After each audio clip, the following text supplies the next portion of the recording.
welcome to this little segment of policies and laws focusing on workforce support. When we sat down at the beginning of the semester in the fall, I thought it would be interesting if we dove into more of a wide variety or a wider lens when it comes to supporting the workforce or truly the individuals and the humans that are, pushing corporate America forward. It's going to be an interesting venue that we got to go through here because when I started this, it was a little bit hard to find some direction, but knowing that I was looking for policies that were focused around that, it kind of came together as each month went by. So I got some good information pooled here from not only Massachusetts, but the federal government as well as what you're going to see here. So before we dive in for the policies and laws that I sort of learned about as I was going through Massachusetts as well as the federal government here, it's really something you want to look at these scales of justice and think about the corporations versus the individuals that work at these companies. And the setup is really interesting because in the end, the corporations are focused on sustainability. Are they making a profit? Are they able to continue forward? Are they able to grow their business? And really, that's the crux of what a corporation is trying to do, right? The idea is if they cannot find sustainability, if they cannot create, profit year over year, then the corporation itself will fold into itself like a just kind of like a piece of paper, right? And individuals, on the other hand, aren't quite looking for those same things, right? They're looking for equitability, income support. They're looking to have a job so that they can live their lives, not live their lives to work at that job. So, in a nutshell, it's always the corporation versus the people because they just have two very different mindsets. Yes, if a corporation fails, it might be heartbreaking for employees to lose their jobs, but in the end, in the perfect world, they would find another corporation. They'd go get another job. But the corporation itself is looking to always survive and always keep pushing forward in the end. This brings us to the next little segment here that I really did try to focus on the state that I'm currently in. And a lot of the work that I dove into was about the Massachusetts Joint Committee on Labor and Workforce Development. So it's the committee within the Senate of Massachusetts that pushes for change, right? Change that is either pushed to the people and advocacy groups, or it is pushed in different avenues to get that to happen for the employees that work in the state. The other avenue or the other realm that I tried to dabble in as well was going through the United States federal government. What's happening on a bigger or a larger level? Just not to make too many deep assumptions here, but when we're looking at things at the United States federal government, it takes more time. The saying you always hear is that the wheels of justice grind slowly but finally, right? The idea that things work, they just take a long time for many or a variety of reasons. Here, when we look at the state of Massachusetts, or really any of the 50 states in the U.S., I feel that those policies and laws, they may not go into effect sooner or faster, but you can kind of assume that there's less outside avenues pushing in on them, whether it be, groups that are pushing from the outside.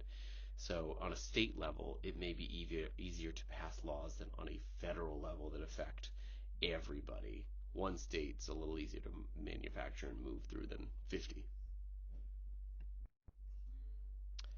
And now here, as I said, when looking at these structures of all the different things that was going on from Massachusetts to the federal government, I tried to keep a wide scope to see how we're continually trying to support whether it's diversity, equity, inclusion, whether it's just the individual employee themselves, and throughout of it, Massachusetts, again, I don't know if it's being more of a liberal state or if it's just the policies are more forward leaning, kind of like if you think about New York and California as well. But it's interesting how aggressively they work towards workers' rights. So anything here you'll see not requiring mandatory overtime or supporting diversity or equity inclusion, those DEI in the workplaces, supporting mental health and how we can create more structures in the workplace for that as well. And even as the most recent act that sort of became a law was back in June 2023, supporting pregnant women in the workplace. So it really is, if you look at these, you kind of think, well, there's so much value here in what these different laws and policies are trying to support, and it's all about the human, right? The human behind the corporation and what they can do to continuously support them. Because in the end, true, if you support the person, the corporation's only going to make out better.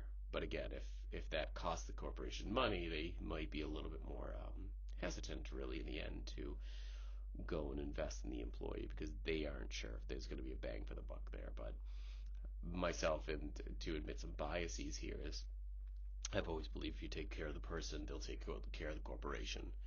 However, if you don't, then in the end, the corporation is going to fail anyways because the people don't care enough to try to support it and help it grow.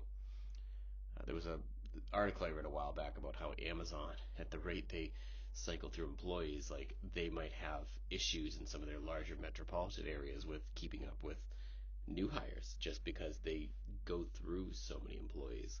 So it truly is a delicate balance between making the corporation successful but also supporting your employees in the end.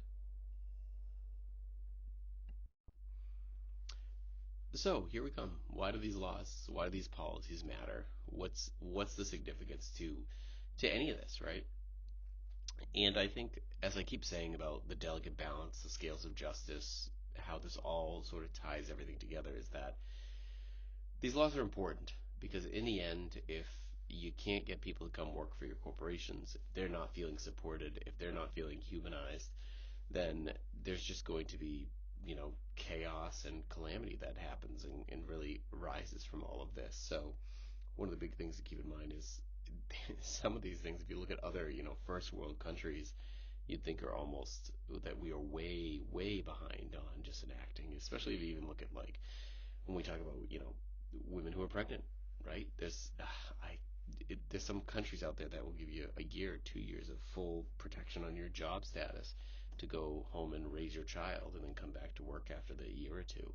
So it really is interesting that the United States does feel like, as a first world country, it's kind of behind the eight ball on what it's trying to do with supporting workers' rights. So again, if that has to come through different groups and advocacy groups and, just the voter themselves to push these things for support, I think that's, regardless of where it comes from, it's valid. It's important. It's important that we take care of our people.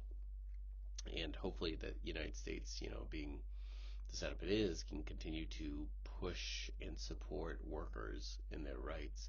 Because a lot of these things, as I've looked through these laws and these policies, they aren't large reaches. They're not asking for, like early when we talked about the support for pregnant ladies and women, it wasn't just asking for 2 years full paid maternity leave. It was literally like the situations where they wanted flexible hours, right? Be able to look at it and say, okay, you might be dealing with, morning sickness or other, doctor's appointments additional to support your health.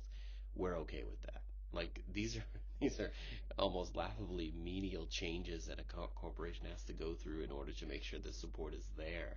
So I again don't see these as large asks or large demands from the side of the people to the corporation. So I truly believe that, if the corporation is going to succeed, they need to support their people. If the people feel supported, then they're going to do better at the corporation, and the corporation will be successful. So it truly is an interconnected circle of life when we look at businesses and why all of these different policies actually truly matter in the end when we think about, you know, humans and how we function. So as we look at these policies where we've come from, the again, even if you think about like women's and black rights over the last 100 years, or less than 100 years, and how far we've come, there's just so much farther to go with all of this. So I think the idea is that we need to continue pushing forward. We need to continue evaluating the system. Even since the pandemic, one of the greater questions is how do we accommodate the workforce? Because many people enjoyed a hybrid or a full remote experience. So we need to now say, well, what is, survivable? What can we do? Unfortunately, the conversation there gets muddied up because people say, well, police officers or, EMTs have to be at work. they don't have the option for remote work like a web designer would, or a programmer might have, or a teacher at a university could teach online. But in the end, I think it's we need to continually evaluate, and we can't put everybody in the same basket, right? It can't be the idea that we compare a police officer versus somebody who's writing C++ coding. It's just not the same. So we need to be respectful of that, right? So the other idea when we tie into where do we go from here, I think it's continuously looking at how can we be better? How can we continue to support people in what they're doing? How can we, fill in the gaps? And not to say we should always compare ourselves to others, but what are other countries and nations doing in the first world region that we're lacking or falling behind in, and why? Is capitalism truly what destroys some of these things? Is capitalism the problem? Because sometimes it can appear that way. So we want to make sure that we are continuously trying to support the worker and what they're doing in the field, and what we can do to make their lives better in the end. This is a new generation, and we don't look at work the same way. It's not the idea of staying at one location and working there for 30 years and retiring at that company and then getting a pension. It's just pensions are a thing of the past, and that's not how our economy and our workforce is anymore.